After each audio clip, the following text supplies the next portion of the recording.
मेरे बच्चे उठ जाओ क्योंकि तुम्हारे उठकर झूमने का समय आ गया है। तुम्हारे सभी परिश्रम अब सफल होने वाले हैं।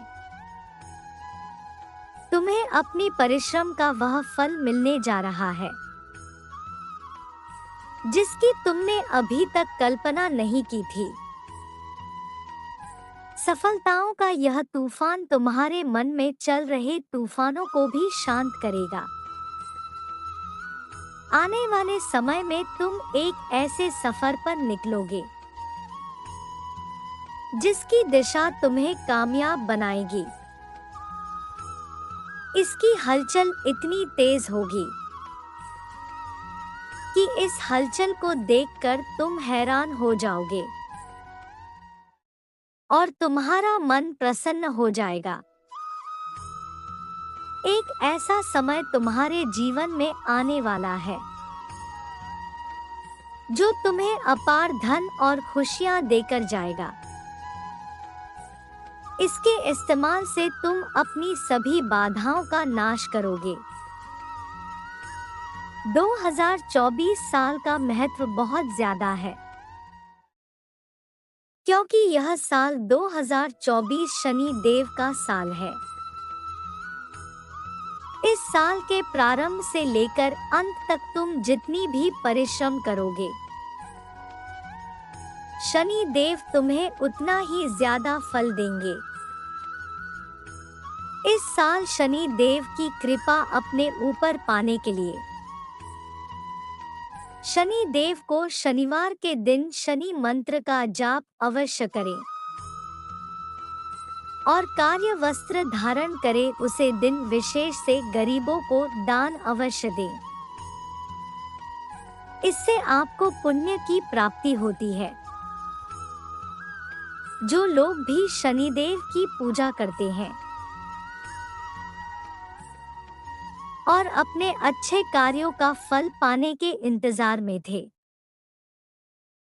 उन्हें शनि देव अपना आशीर्वाद प्रदान करेंगे। शनि देव आपको आपकी परिश्रम का फल देंगे और नए कार्यों में आगे कैसे बढ़ना है इसका मार्ग दिखाएंगे। शनिदेव की ऐसी कृपा अपने जीवन में पाने के लिए जय शनि देव और 888 कमेंट बॉक्स में जरूर लिखें। आने वाले समय में आपको आपके सभी कष्ट से मुक्ति मिल जाएगी। आपके अच्छे दिनों की गिनती अब शुरू होने वाली है। बस आपको निरंतर परिश्रम करते जाना है और नकारात्मक विचारों से दूर रहना है। मेरे बच्चे, ब्रह्मांड ने यह संदेश आप तक इसलिए पहुंचाया है ताकि आप यह जान सके कि ब्रह्मांड में आपके लिए प्रगति के द्वार खोल दिए हैं। अब निराश होने का नहीं बल्कि खुश होने का समय है। जिन अवसरों का आप इंतजार कर रहे थे, ब्रह्मांड ने आपको वह अवसर देने का फैसला कर लिया है। यह समय है आपके उत्सव मनाने का। यह समय है आपकी सभी प्रियजनों से अपनी खुशियां बांटने का। मेरे बच्चे, महादेव कहते हैं, इस संदेश को बीच में ही छोड़ने की गलती ना करें, क्योंकि आगे आपके लिए कुछ ऐसे खुलासे होंगे जिसे देखकर आप दंग रह जाएंगे। महादेव कहते हैं, मेरे बच्चे, जिन कार्यों को करने में तुमने अपनी पूरी जान लगा दी, अपनी पूरी परिश्रम झोंक दी है, उन कार्यों का सकारात्मक परिणाम तुम्हें अवश्य प्राप्त होगा और उनका सकारात्मक परिणाम तुम देखकर दंग रह जाओगे। धन की देवी माता लक्ष्मी इस बार तुम पर अपनी कृपा अवश्य बरसाएंगी। तुम्हें जितने धन की आवश्यकता है उतना धन माता लक्ष्मी तुम्हें प्रदान करेगी। लक्ष्मी माता की कृपा अपने ऊपर बनाए रखने के लिए जय मां लक्ष्मी अवश्य लिखें। यह भी लिखें, मैं बहुत भाग्यशाली हूँ। परमपिता परमेश्वर आपकी दबी हुई शक्तियों को निकालने का काम करते हैं। परमेश्वर आपके अंदर छुपी एक और परत को खोलने वाले हैं। परमेश्वर यह जानते हैं कि तुम्हारे भीतर गुणों का सागर भरा हुआ है।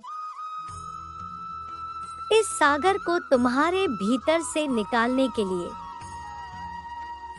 परमेश्वर को तुम्हें समय समय पर कष्ट देना होता है। परमेश्वर आपको धैर्य रखने के लिए बोल रहे हैं। परमेश्वर आपको आपके प्रार्थनाओं का फल दे रहे हैं। 2024 में आपके जीवन में चमत्कार आएंगे और आप सफलताओं के साथ के सागर में नहाओगे।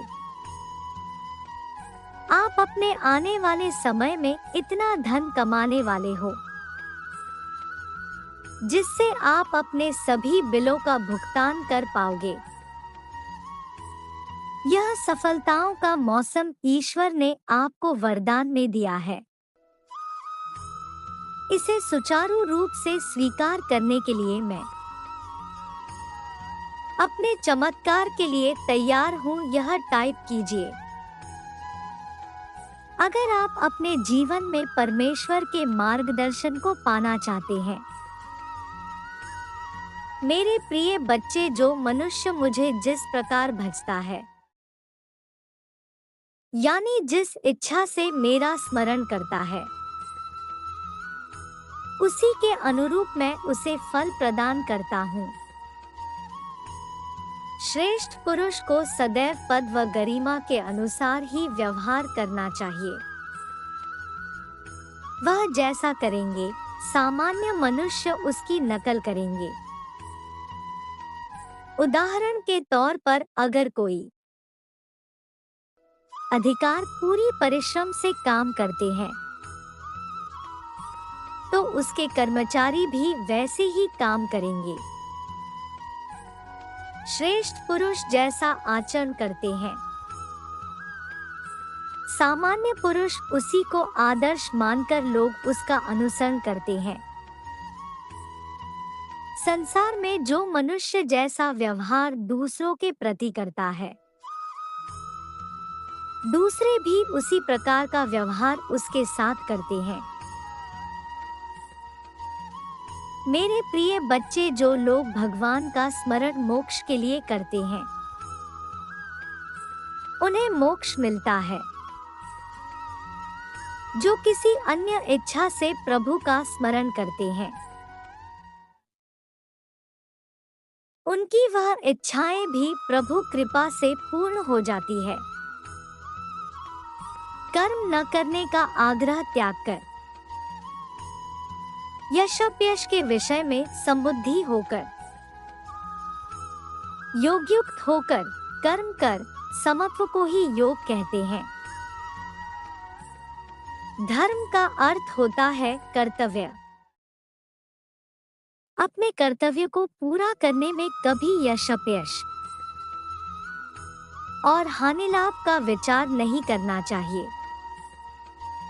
मेरे प्रिय बच्चे, बुद्धि को सिर्फ अपने कर्तव्य पर टिकाकर काम करना चाहिए। योगरहित पुरुष में निश्चय करने की बुद्धि और भावना नहीं होती। ऐसे भावनारहित पुरुष को शांति नहीं मिलती, और जिसे शांति नहीं, उसे सुख कहाँ से मिलेगा? सुख का मूल तो उसके अपने मन में स्थित होता है। जिस मनुष्य का मन इंद्रियों यानी धन, वासना, आलस्य आदि में लिप्त है, उसके मन में भावना नहीं होती। और जिस मनुष्य के मन में भावना नहीं होती, उसे किसी भी प्रकार से शांति नहीं मिलती। नई ऊर्जाओं से भरा हुआ होगा ये साल।